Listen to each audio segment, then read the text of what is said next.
Imimi mama pamunofuma muri panze chichichitika. Handizivi imba yangu iri kutosheka profeti izvezvi ndinotomuka ndiri panze zvokutoti murume wangu wakutonditi ndinoroya. Handiziva kuti urwere rudzi uri kuitika pandiri.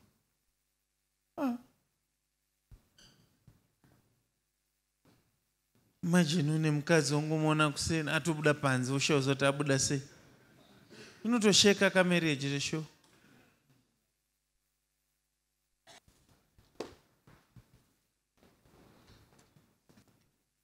Pane munhu wamakarova ndiani?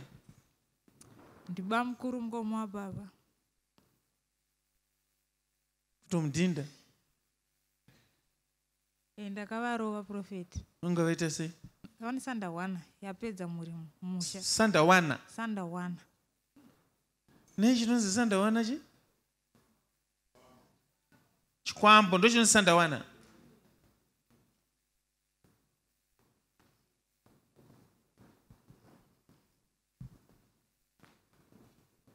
So mukuti kana vaine mishonga ndo yamakavarovera chete.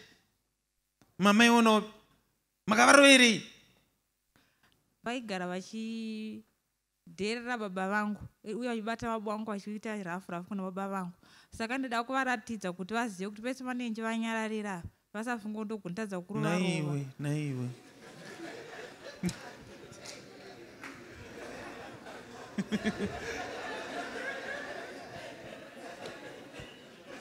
Kwa hamuna here hanzvadzi? Hanzvadzi dzitoriko 3 nasikana 2. Kuhanzvadzi dzaka makadi ungosiya hanzvadzi dzakadhila nawo? Baba vangu inini ndaiona kuti vaivanzira hanzvadzi dzangu chokwadi vaisadzodza chokwadi. Plus profeti munoti hanzvadzi dzangu ndena dzaisarwadziwa nazvo inini. Vanhu vanosiyana profeti pakubatikana nezvenchiitika.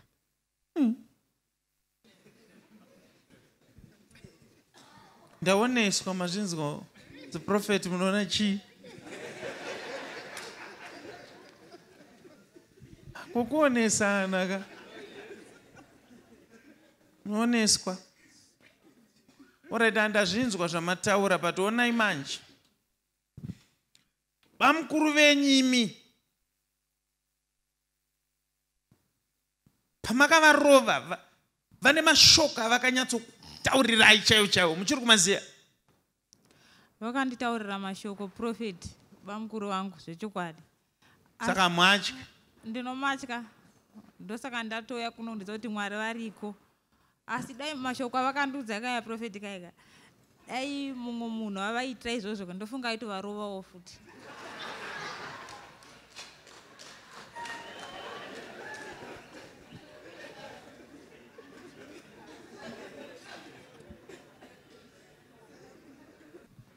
So chirekedza ndokugadzirire nokuti bamukuru vawakarova zvechokwadi chikwambo vanacho ndo vari kutokusairira mamhepo ese iwayo ari kuitika ekuti ufumo uri panze uchinzi unoroya nei. Saka inini ndaako kubatsira semunhu awuya but ndoda kuti tibatsirane. Inini makamboona kuti unogona kunge uchitaura nemunin'ina wako handiti uri pakati pekutaura naiso uchivagadzirisa nemukadzi. Mukadzi obva anyatsotaura zvinhu zvokuti unyatsoona kuti mufana dai ambokanda mhani kana achibhakera. But semukoma zvizoita ka kuti utirova unoramba uchingoti garisanai. Zveshuwa mama apa handichataurisa kuti vanhu vandinzwe. Handisi kuda hangu kuti nditi makagona makambova dai mbichana. Because munhu arohwe especially munhu mukuru izvozvo hazvina kunaka. Munhu aita sei? Aiwa munhu arohwe.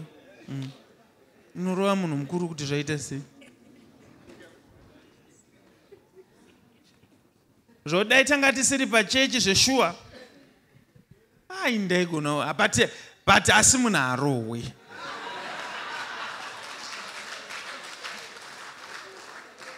Munhu arohwe. Kuzosvikira pakurova mudhara wese uchirova unorova pai? Hazviite. Aiwa hazviite. Ndoda kuti Mwari akuitire zvakanaka. Ndoda kuroyonora zvese zvakaitwa nabamukuru avo. Ini ndinoti mistake yamakaita ndeyekuti makazoshandisa maoko. Dai makashandisa munamato nokuti minamato inopedza zvese. Listen to me, church. If you take matters into your hands, zimwe ngono muna akutofa utompedzisa. Kana kufambiswa mbiri ekunzi wakaipa.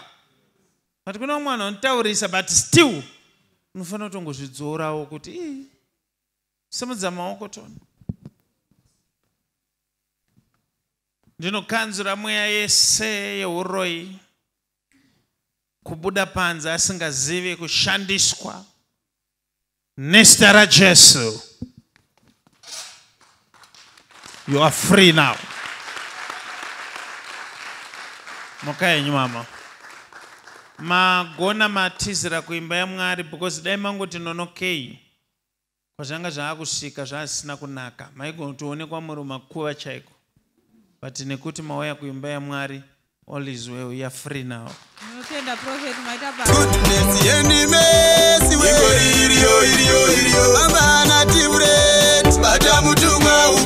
Prophet Freddy, the Goodness and Mercy Ministries. Vanokuunzirai Restoration Night, Muswe Friday, 31 October 2025. Pa Goodness and Mercy Ministries, pakona pa Highland Road na Mshaya Bandi, pa number 11403 Mshaya Bandi Road, Glenora B, Harare. Restoration Night pa Goodness and Mercy Ministries.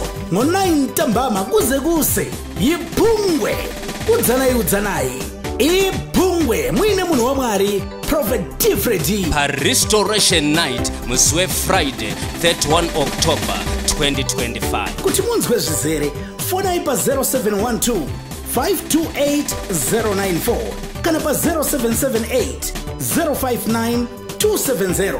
Prophet Freddy vanoti hazvibvumidzwe kuti paitike chinhu chisina kumbobvira chakaprofitwa.